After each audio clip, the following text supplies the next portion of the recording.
Chapter 24. Damien. Damien had hazel eyes with a little black dot in the middle of each of them. The dots were called pupils.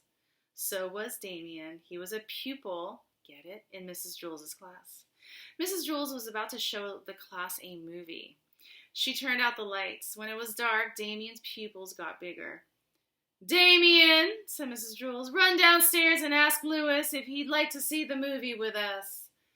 Damien ran down the 30 flights of stairs to the playground. He stepped outside as Louis was hooking up a tetherball. "Hey, Louis," Damien called. "do you want to see a movie in Mrs. Jules' class?" Louis nibbled it, rubbed his chin. What movie?" he asked. Damien shrugged his shoulders. "I don't know," he said. "I'll be right back." Damien ran all the way back up the stairs to the 30th story. "Louis wants to know what movie," said Damien. "Does he want to know the name of the movie or what the movie is about?" asked Mrs. Jules. "I don't know," said Damien. "I'll ask him." Damien raced back down the stairs and out to the playground. "Louis, do you want to know the name of the movie or what the movie's about?" he asked. The name," said Louis. "Okay," said Damien. Damien hurried back up the 30 flights of stairs. He took the steps 2 at a time. "He wants to know the name," said Damien. "Turtles," said Mrs. Jules. Damien turned around, took a deep breath, then ran back down the stairs. "Turtles," Damien told Louis. Hey, that might be good," said Louis. What's it about?" "I'm not sure," said Damien. "I'll find out." Damien raced back up the stairs, but first he stopped to take a drink of water. "What's it about, Mrs. Jules?" asked Damien. "Turtles," said Mrs. Jules. Damien rushed back down the stairs to tell Louis. "Turtles," said Damien. "No thanks," said Louis. I don't like turtles. They're just too slow." Damien lowered his head and slowly walked up the 30 flights of stairs. His legs were sore, he could hardly breathe, and his side ached. By the time he got to Mrs. Jules' class, the movie was over. "All right, class," said Mrs. Jules, "I want everybody to take out a piece of paper and a pencil and write something about turtles." Damien had missed the movie, but he still could have written something about turtles. "Turtles are too slow." But now he couldn't find his pencil. It just wasn't his day. "What's the matter, Damien?" asked Mrs. Jules. "I can't find my pencil," said Damien.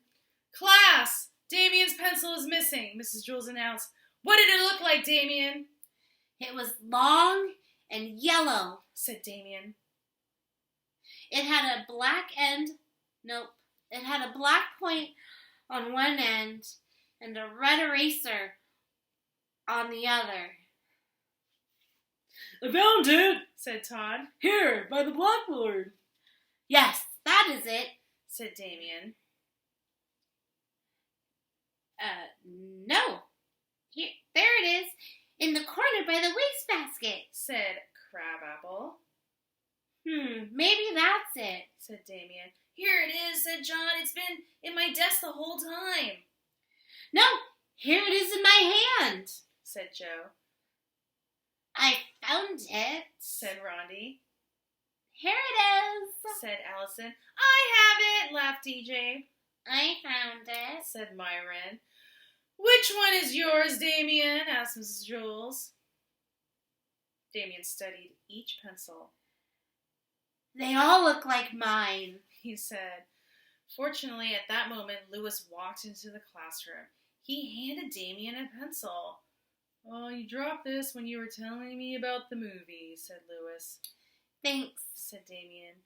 "Okay, class," said Mrs. Jules. So that we have no more mix-ups, I want everybody to write his or her name on his or her pencil." Damien spent the rest of the day trying to write his name on his pencil. Damien's pencil couldn't write on itself. It was just like his beautiful hazel eyes with the black dots in the middle. They could see everything except themselves. Here's Damien running up the stairs.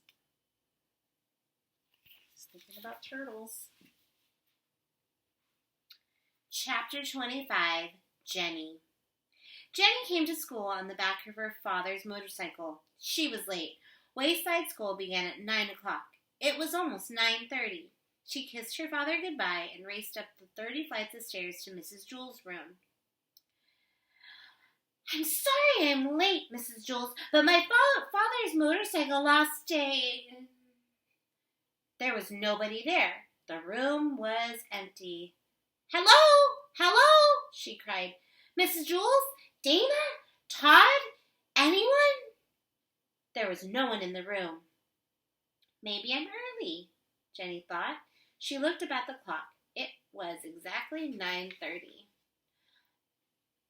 "Oh, I hope they didn't go on a field trip without me." She looked out the window. Nobody was there, not even Louis. Jenny didn't know what to do. She sat down at her desk. She watched the second hand go around on the clock. "I might as well catch up on my spelling," she thought. She opened her desk and took out her speller. M-U-D spells mud. Where is everybody? B-L-L... Nope. B-L-O-O-D spells blood.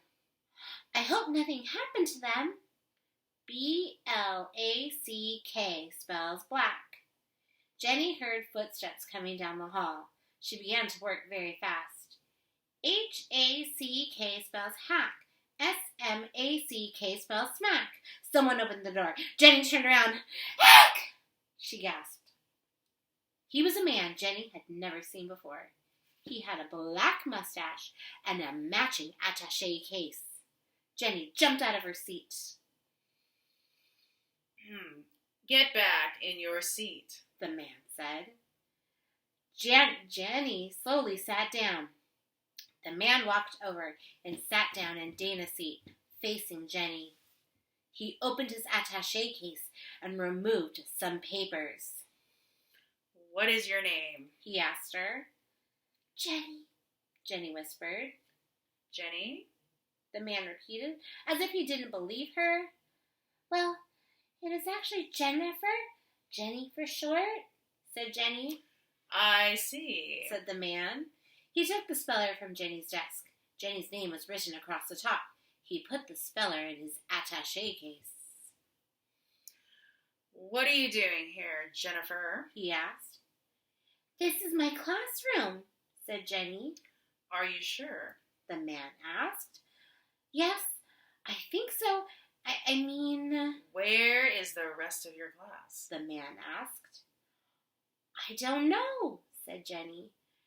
Maybe they went on a field trip? No, said the man. They didn't go on a field trip. Well, I don't know where they are, Jenny cried. I was half an hour late today, and when I got here, everybody was gone. Really? Did something happen to them? The man didn't answer. He wrote something on a piece of paper. Tell me something, Jennifer. When you came to school today and saw that nobody was here, weren't you somewhat puzzled? Yes, said Jenny. What happened to them? If you were really so concerned and so puzzled, said the man, why did you work on spelling? I don't know, said Jenny. It would seem to me, the man said, that if a child came to school and nobody was there, she might play games or walk around or go home, but certainly not work on spelling. Jenny started to cry. I didn't know what to do. I was late and had to ride on a motorcycle and nobody was here, and now you are asking me all kinds of questions, and I'm afraid of what has happened to Dana and Mrs. Jules and Rondi and Allison. The man didn't understand a word she said. Jenny heard more footsteps. The man got up and opened the door. 2 more men came in. One had a black mustache like the first man. The other man was bald. Jenny was frightened by them. Does she know? Asked the newcomer with the mustache. She claims she knows nothing. The first man answered. She says she was late today, and when she got here, everybody was gone. Do you believe her? Asked the man with the bald head. I am not sure. She was working on her speller when I walked in. He reached into his attaché case and took out Jenny's speller. He handed it to the man with the bald head. The bald man read Jenny's name across the top of it. Tell me, Jenny, He said, why are you the only one here? I don't know. Has this ever happened to you before? No, never. He gave Jenny her speller. Put this inside your desk. Jenny put it away. I'm satisfied, Said the man with the bald head. Okay, Jennifer, Said the first man. you may go now. Jenny got out of her seat. Jenny! The bald man called. Jenny turned around slowly. Yes, she whispered. Next time, don't come to school on a Saturday.